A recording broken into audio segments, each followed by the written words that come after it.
Caesar turned away in horror. He wept. Pompey had been his rival, his ally, even his son-in-law.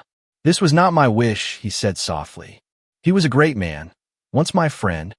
And in that moment, the conqueror of Rome showed something rare: mercy. Egypt, however, held new entanglements. Ptolemy's sister, Cleopatra VII, had been cast from power.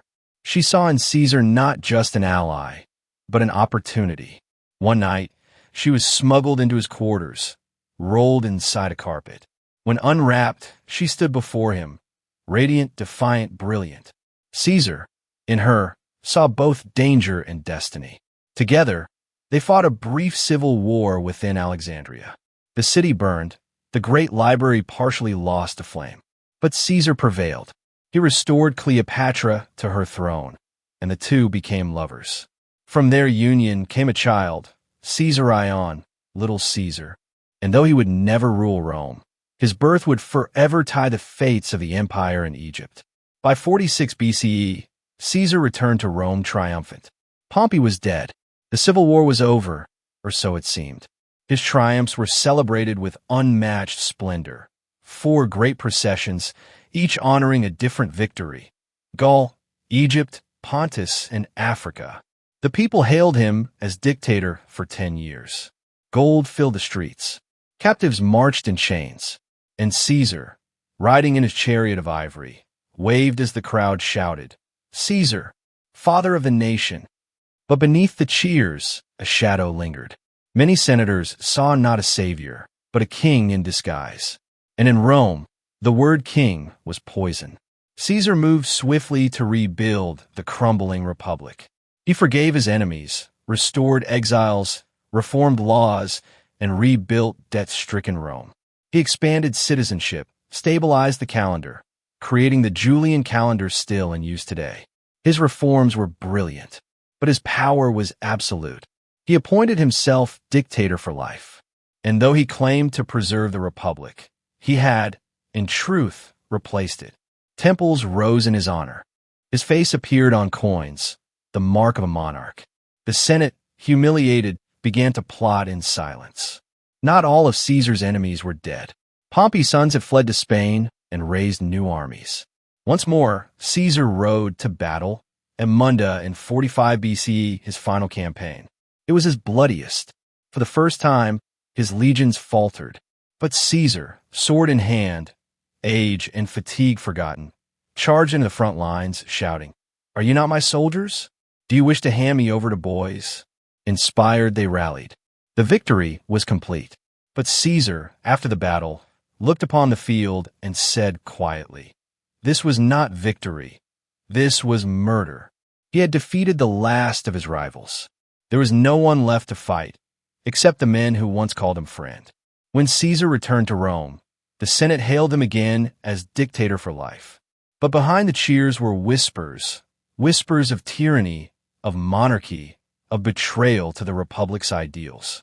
At the head of the conspiracy stood men once dear to him: Brutus, his protege; Cassius, the strategist; Decimus, his trusted general. They claimed to act for liberty. But in truth, they feared his shadow would outlive them all. The Ides of March approached. The die had been cast long ago at a quiet river under gray skies. Now, the man who crossed the Rubicon and conquered the world would face a far greater enemy: betrayal, born in the heart of Rome itself. By 44 BCE, Julius Caesar was the most powerful man on earth. He had conquered Gaul, crushed Pompey, subdued Egypt, and rewritten the laws of the Republic. No enemy remained on the battlefield. But one enemy still lingered: the idea of freedom itself. Rome was a city haunted by its hatred of kings. Centuries earlier, its people had driven out tyrants and vowed never to kneel before one man again. And yet now they knelt. The Senate, cowed by fear or loyalty, decreed him dictator perpetuo, dictator for life. Statues of Caesar stood beside those of the gods. His birthday became a festival. Priests offered sacrifices in his name. And then came the moment that would ignite the whispers, the feast of the Lupercalia. In front of the people, Mark Antony held out a golden crown. The crowd shouted, "Take it, Caesar. Take it." But Caesar, ever the performer, pushed it aside.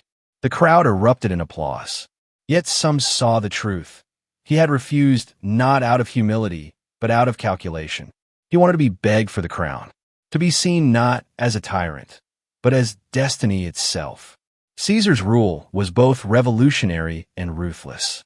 He restructured the Senate, increasing its size with loyal men from across the provinces. He launched vast construction projects, rebuilt temples, and planned to drain the marshes around Rome. He created colonies for veterans, reformed taxation, and standardized time itself, the Julian calendar, a system so precise it still guides our days 2,000 years later. He was a visionary, and yet, for all his brilliance, he could not disguise his growing arrogance. He sat above senators in meetings, refused to rise when greeted, and allowed honors reserved for the gods. At times, he even wore the purple robe, the mark of royalty. The Republic, once a government of equals, was now an empire in all but name. In the Senate, resentment simmered. Old patrician families, the guardians of the Republic, saw their traditions crumbling under Caesar's reforms. They whispered in dark corners, behind closed doors, in the marble shadows of the Curia. The leader of this growing conspiracy was Gaius Cassius Longinus, a man of cold intellect and deep envy. Beside him stood Marcus Junius Brutus, Caesar's trusted friend, almost a son, and others joined, senators, officers, philosophers, each convincing himself that the blade of assassination would restore liberty. They called themselves liberatores, the liberators. But they were not united by love of freedom. They were bound by fear, fear of Caesar's eternity. As the Ides of March approached, the 15th day, strange signs were said to have filled the skies. Lightning split the heavens. A lioness gave birth in the streets. Ghostly voices were heard in the forum at night. Caesar's wife, Calpurnia, dreamed that he lay dead in her arms, covered in blood. She begged him not to go to the Senate that morning. Caesar smiled. He was a man who no longer feared death. He replied, "Cowards die many times before their deaths. The valiant never taste of death but once." But the gods were not finished warning him. As he walked toward the Curia, a seer cried out, "Beware the Ides of March."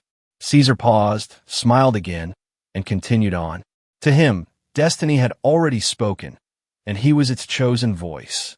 The morning was clear, the air thick with tension. The conspirators stood waiting, Cassius, Brutus, Casca, Decimus. Hidden beneath their togas, daggers glinted like silent promises. Caesar entered, surrounded by senators and followers. As he took his seat, they approached him with a petition, a ruse to draw him close. Casca struck first, a shallow blow to the neck. Caesar turned, eyes wide in disbelief. Then came the others, steel flashing, robes darkening with blood. He fought at first, shouting, "Villains! What is this treason?" But then, through the chaos, he saw Brutus, his trusted friend, his beloved protege. The knife in Brutus's hand fell like a thunderbolt. Caesar's voice broke as he whispered the words that would echo across eternity. Et tu, Brute? Then fall, Caesar.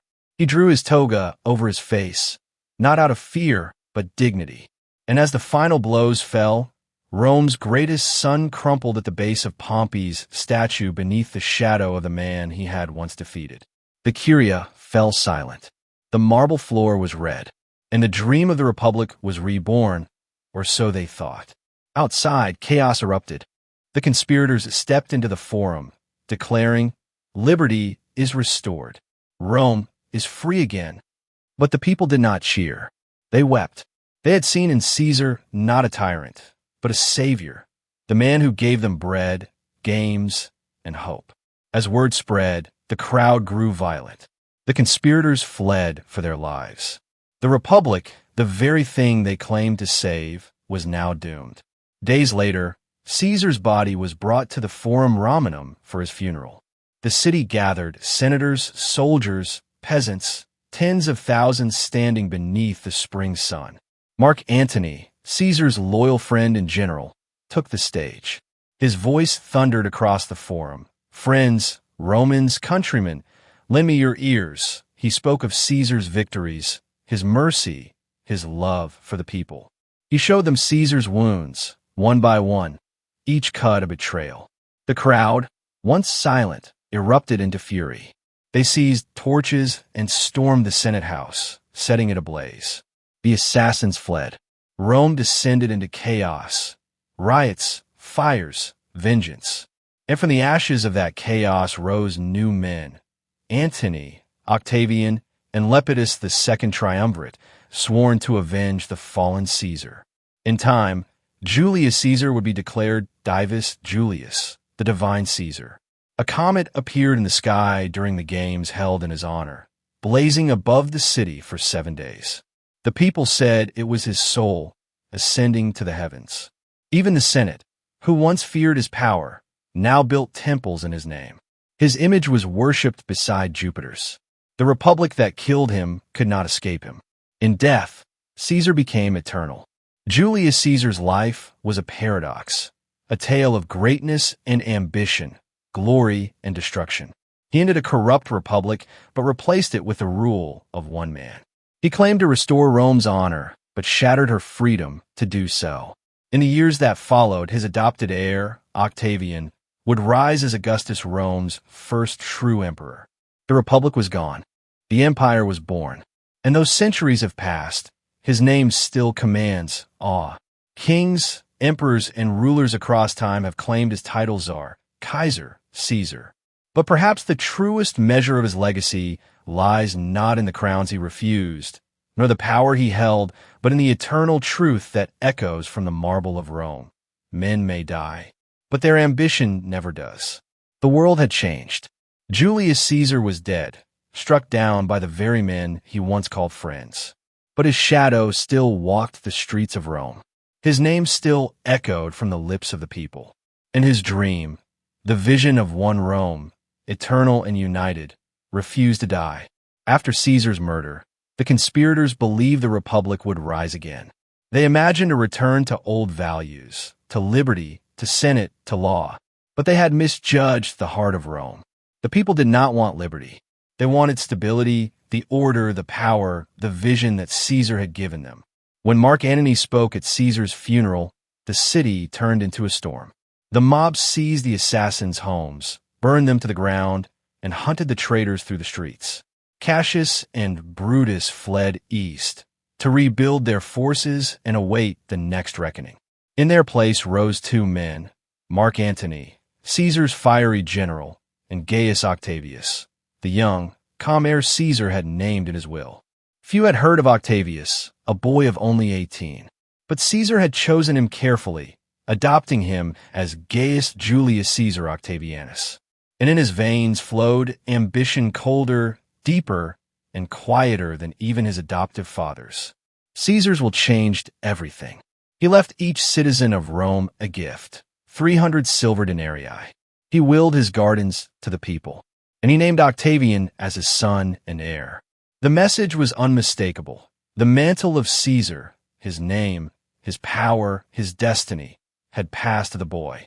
Antony, seeing his own influence threatened, mocked Octavian as a child unfit to rule. But Octavian understood something Antony did not. Power was not seized in a day. It was built one allegiance at a time. He began gathering Caesar's veterans, reminding them of the oaths they had sworn to their fallen leader. When they shouted, "Ave Caesar," they shouted it to him. In time, even the Senate began to take notice. Rome once again found itself divided between two men, one of passion, one of patience. By 43 BCE, blood once again darkened the Forum. Caesar's supporters clashed with his killers, Rome collapsing into anarchy. To restore order, Antony and Octavian formed an uneasy alliance, along with Marcus Aemilius Lepidus, another of Caesar's lieutenants. Together, they called themselves the Second Triumvirate, 3 men with absolute power to restore the state. But restoration came at a price. They began a campaign of vengeance. Proscription lists filled the city, scrolls of death, with names of senators, nobles, and citizens marked for execution. Among them was Cicero, the great orator of Rome, who had dared to speak against Antony. When his severed head was displayed in the Forum, Rome understood. The age of mercy had died with Caesar. Far to the east, in Macedonia, the ghosts of Caesar awaited revenge. There, Brutus and Cassius, the liberators, had assembled a massive army, the last defenders of the Republic. In 42 BCE, the triumvirate marched against them. The clash came at Philippi, two battles fought among the misty plains of northern Greece.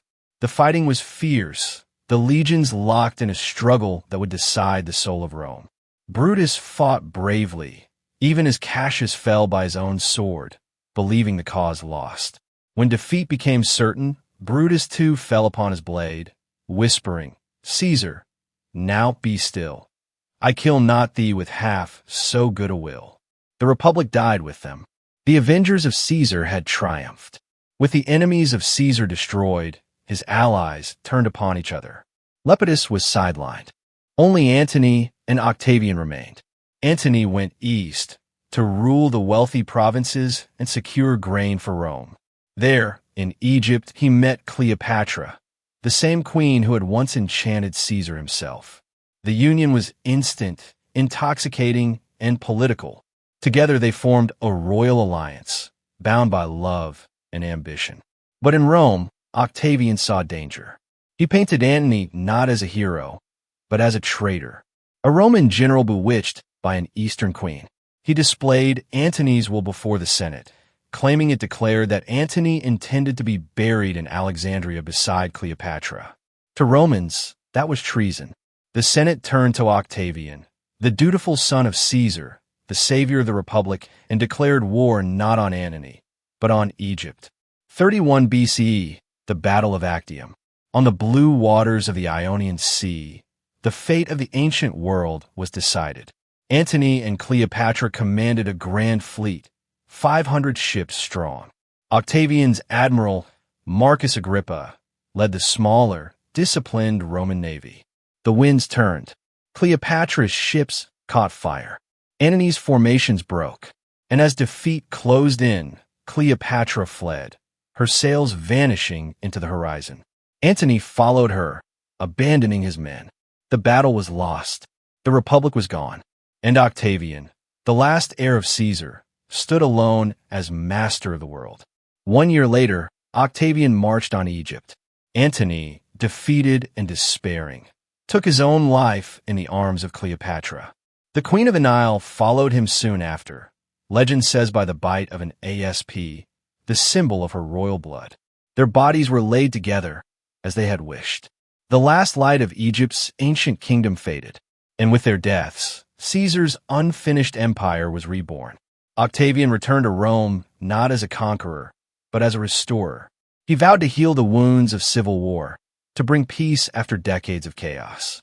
In 27 BCE, the Senate granted him a new title, Augustus, the revered one. He became the first emperor of Rome, though he never called himself that. He claimed only to serve the Senate, to preserve the Republic. But all knew the truth. The Republic was gone. In its place stood something far greater, a system of emperors, legions, and laws that would endure for 500 years. And at the heart of it all, the name that started it, Caesar. Every ruler after him bore it as a mark of power: Tsar, Kaiser, Shah, Caesar. It became more than a name. It became a symbol of ambition, destiny, and empire. Even in death, Caesar ruled. Temples rose in his honor. A new star, the comet of Caesar, was said to have appeared in the heavens, shining for 7 nights. The people believed it was his soul ascending to join the gods. The Senate declared him Divus Julius, the divine Caesar. His adopted son, now Augustus, called himself Divi Filius, son of the divine. Through his blood, through his vision, through his name, Caesar had become eternal. 2,000 years have passed since Caesar walked the marble streets of Rome. Empires have risen and fallen. Kings have ruled and vanished. But his story endures. From the Senate halls to the modern age, the name Caesar still carries meaning not of tyranny, but of transformation. of how one man's dream, for unity, for power, for Rome, reshaped the world. He was a warrior, a writer, a visionary, a conqueror who defied gods and fate alike. He built empires from dust and turned ambition into immortality. And though daggers silenced his breath, his words, his deeds, and his name never died. I came, I saw, I conquered. Veni, vidi, vici. The echo of those words still rolls through history from the hills of Rome to the minds of men who dreamed too greatly.